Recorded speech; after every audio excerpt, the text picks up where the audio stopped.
Hello, everyone, and welcome to Goodnight with Kip. My name is Haley Wagner, and today we will be reading Packing It In, Chapter 2 from Amelia Bedelia Road Trip. The day they left was bright and sunny. Amelia Bedelia's father was in the driveway, putting their luggage in the car. Amelia Bedelia dragged her bag outside. There were tons of bags piled next to the car, enough luggage for two families. "Can all of that really fit in our car?" asked Amelia Bedelia. "No problem," said her father. "It's part of the job of being a dad, knowing how to pack a trunk." "A trunk is definitely too big and heavy," said Amelia Bedelia. "You should use regular bags like Mom and I do." She handed her luggage to him. "Good thinking," said her father. As he lifted her bag, an electrical plug and cord slipped out and dangled in the air. He set the bag back down. "What have you got there?" Amelia Bedelia opened her bag and took out her desk lamp. "You told me to pack light. This is the only light in my room, and that isn't attached to the ceiling." "You won't need that," said her dad.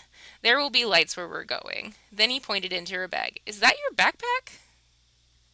"Sure is," said Amelia Bedelia, holding it up for him to see. "You told me to pack my backpack, too." Her father shook his head. "I meant pack it full of your stuff you want to take, not pack it inside your suitcase.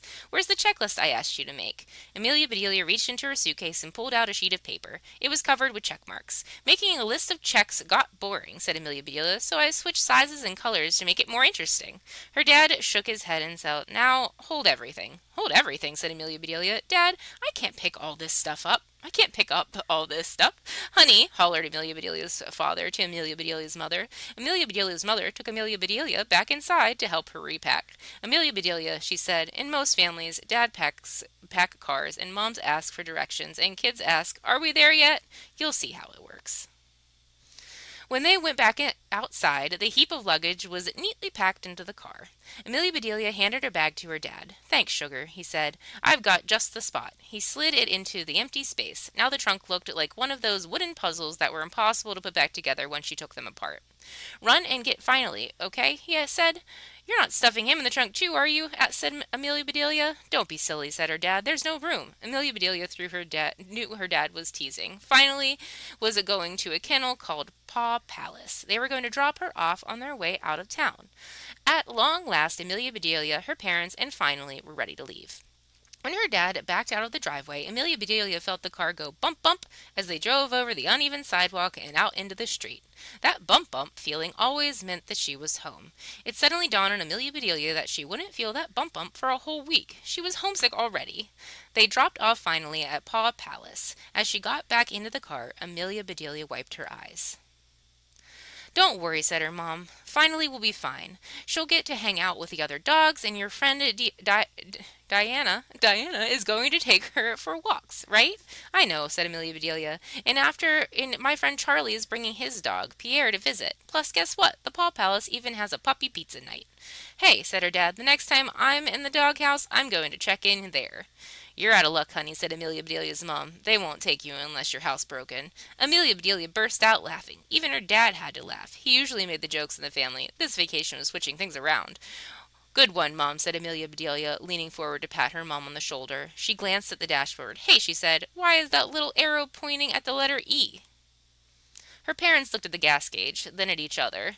They both blurted out, "Didn't you fill the car with gas?"